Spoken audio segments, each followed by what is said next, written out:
উদ্বোধনের ঠিক আগেই হয়ে গেল আরো একটি চমৎকার ঘটনা। বন্ধুরা, অযোধ্যায় শ্রী রামের প্রাণ প্রতিষ্ঠার তারিখ যতই এগিয়ে আসছে ততই একে একে সামনে আসছে অলৌকিক সব ঘটনা। কেউ কেউ বলছেন ভগবান রামচন্দ্রকে স্বাগত জানাবার জন্যই তার সঙ্গী সাথীরা দূর দূরান্ত থেকে ছুটে আসছে। তাই আজকের এই ভিডিওতে অযোধ্যার রাম মন্দিরকে কেন্দ্র করে আসা এমন সব অলৌকিক ঘটনা নিয়ে কথা বলবো, যা দেখে বিজ্ঞানীরা পর্যন্ত কেঁপে ওঠে। মন্দির নির্মাণের সময় ঘটা এই চমৎকারগুলির সম্পর্কে জানলে আপনারাও চমকে উঠবেন।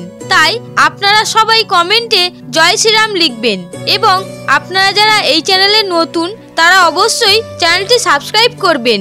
তো বন্ধুরা, ভক্তের ভক্তি চ্যানেলের নতুন একটি ভিডিওতে আপনাদের সকলকে স্বাগত জানাই। তাহলে আসুন এবার শুরু করা যাক। বন্ধুরা, পৃথিবীর ইতিহাসে 22শে জানুয়ারির দিনটি অমর হয়ে থাকবে। এই দিনটি পৃথিবীবাসীর জন্য খুবই গুরুত্বপূর্ণ একটি দিন হতে চলেছে। বিশ্বের সমস্ত রাম ভক্তরা এই ঐতিহাসিক মুহূর্তের সাক্ষী থাকবে। বাবরি মসজিদ বানানোর 330 বছর পর 1858 খ্রিস্টাব্দে বাবরি মসজিদ পরিষদে পূজা অর্চনা নিয়ে একটি এফআইআর করা হয়। তারপর 1885 খ্রিস্টাব্দে এই মামলা প্রথম আদালতে পৌঁছায়। 134 বছর ধরে চলা আইনি লড়াইয়ের পর 9 নভেম্বর 2019 সালে ভারতের সর্বোচ্চ আদালত সমস্ত বিবাদের ইতি ঘটিয়ে রাম মন্দিরের পক্ষে চূড়ান্ত রায় দেন। আর এই সিদ্ধান্ত 140 কোটি মানুষকে আনন্দে উচ্ছ্বসিত করে। তারপরে 2020 সালে শ্রী রামচন্দ্রের জন্মভূমি অযোধ্যায় 70 একর জমির উপরে নির্মাণ কার্য করা হয় রাম মন্দিরের। আর এত বছর পর রাম মন্দিরে ভগবান শ্রী রামচন্দ্রের মূর্তির প্রাণ প্রতিষ্ঠা হতে চলেছে 22শে জানুয়ারি। তাই এই দিনটির জন্য প্রতীক্ষা করে আছে গোটা দেশ। ক্রমাগত ভক্তদের মধ্যে মন্দির উদ্বোধনের উৎসাহ বেড়েই চলেছে। গোটা বিশ্বে শুধু শ্রী রাম মন্দির নিয়ে আলোচনা চলছে। মন্দির নির্মাণ কার্য এখন অন্তিম পর্যায়ে এসে পৌঁছেছে। 1 সপ্তাহ ধরে চলবে শ্রী রামের প্রাণ প্রতিষ্ঠার ক্রিয়া, যেখানে উপস্থিত থাকবেন দেশের প্রধানমন্ত্রী নরেন্দ্র মোদী। যখন রাবণ সীতামাকে হরণ করেন তখন শ্রী রামচন্দ্র রামেশ্বর থেকে লঙ্কা পর্যন্ত রাম সেতু নির্মাণ করেছিলেন। এই রাম সেতু নির্মাণে বানর সেনার গুরুত্বপূর্ণ ভূমিকা ছিল। একই সঙ্গে অনেক পশু পাখিরাও রাম সেতু নির্মাণে যোগদান করেছিল। এরপর শ্রী রাম রাবণের বধ করলেন আর পুনরায় অযোধ্যায় ফিরলেন। তখন ধুমধাম করে দীপাবলি পালন করা হলো। আর এখন যেমন যেমন শ্রী রামের মূর্তির প্রাণ প্রতিষ্ঠার সময় কাছে আসছে, তেমন তেমন অনেক চমৎকার ঘটতে দেখা যাচ্ছে। যেমন কিছুদিন আগে শকুনদের একটা বড় দল অযোধ্যায় দেখা গেছে। এমনটা বলা হচ্ছে শকুনদের এই প্রজাতি অনেক দিন আগেই বিলুপ্ত হয়ে গেছিল, কিন্তু এখন হঠাৎ করেই এমন শকুনদের অযোধ্যায় দেখতে পাওয়াকে অনেকেই একটা বড় চমৎকার বলে মনে করা হচ্ছে। অযোধ্যার মানুষেরা এদের জটায়ুর বংশ বলে চিহ্নিত করেছে এবং তাদের পূজা করছে। বন্ধুরা, অযোধ্যা নগরীতে শ্রী রামচন্দ্র জন্মগ্রহণ করেছিলেন, যা আমরা জানতে পারি বাল্মীকির রামায়ণ থেকে। যখন বহু বছর রাম রাজত্ব চলার পর শ্রী রামচন্দ্র বৈকুণ্ঠে ফিরে গেলেন, পৌরাণিক কাহিনী অনুসারে তার অনেক বছর পর একদিন উজ্জয়িনীর রাজা বিক্রমাদিত্য যখন অযোধ্যায় এলেন, তখন তিনি অযোধ্যার রাম মন্দির নির্মাণ করলেন। বাবরি মসজিদের 3টি গম্বুজ ছিল। এই 3টি গম্বুজের মধ্যে একটি গম্বুজে শ্রী রামচন্দ্রের বালক স্বরূপের পূজা করা হতো। একে রামপ্রস্তর বলা হতো। কিন্তু 1949 সালে বাবরি মসজিদের গম্বুজের নিচে সেই মূর্তি বেরিয়ে আসে, যে দীর্ঘ বছর রামেশ্বরে বিরাজমান ছিল।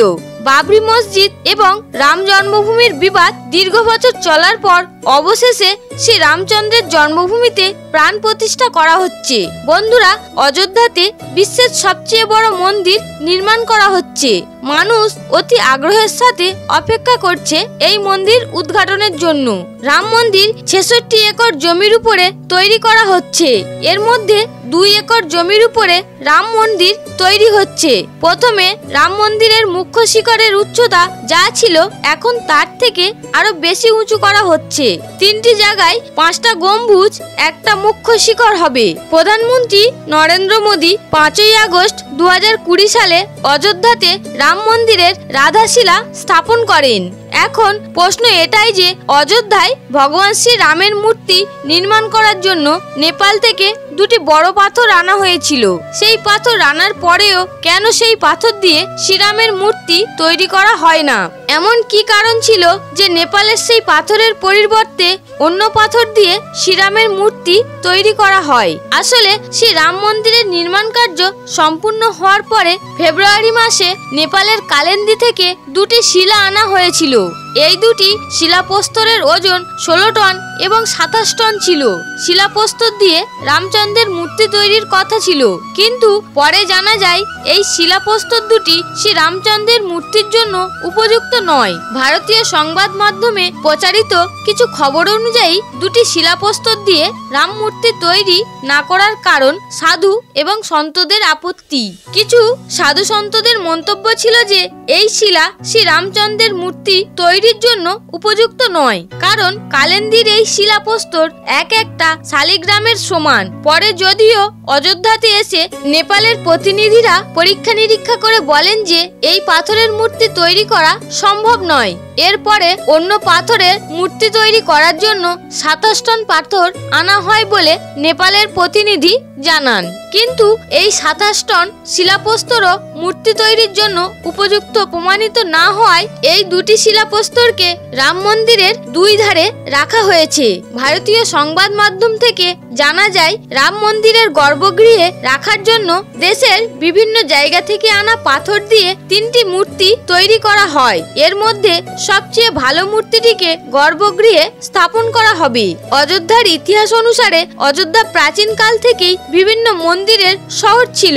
অযোধ্যায় খনন কার্য করার পরে বড় বড় স্তম্ভের বিভিন্ন দেবদেবীর মূর্তি পাওয়া যায়। বাল্মীকির রামায়ণে বর্ণিত আছে শ্রী রামচন্দ্রের জলসমাধি নেয়ার পরে অযোধ্যা নগরী কিছু সময়ের জন্য ছিন্ন ভিন্ন হয়ে গেছিল, কিন্তু শ্রীরামের জন্মভূমিতে তৈরি মহল একই রকম ছিল।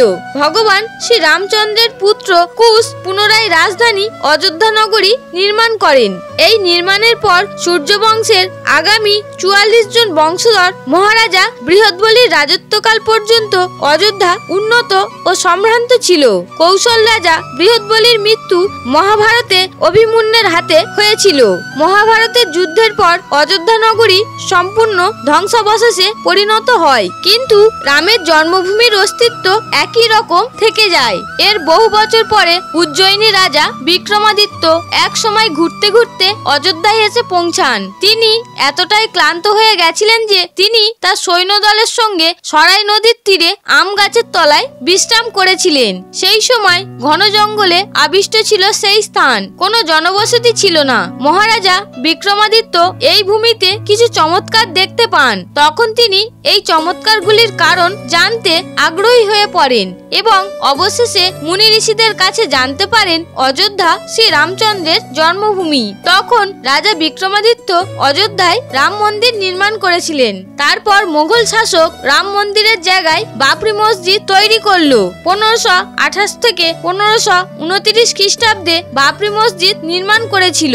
তারপর অবশেষে রাম মন্দির নির্মাণের পক্ষেই রায় দিয়েছে ভারতের সুপ্রিম কোর্ট। তারপর পুনরায় রাম মন্দির নির্মাণ কার্য শুরু হয় 2020 সালে। আর এই 22শে জানুয়ারি সবার প্রতীক্ষার অবসান ঘটিয়ে রামলালা বিরাজমান হতে চলেছেন অযোধ্যায় আরো একবার।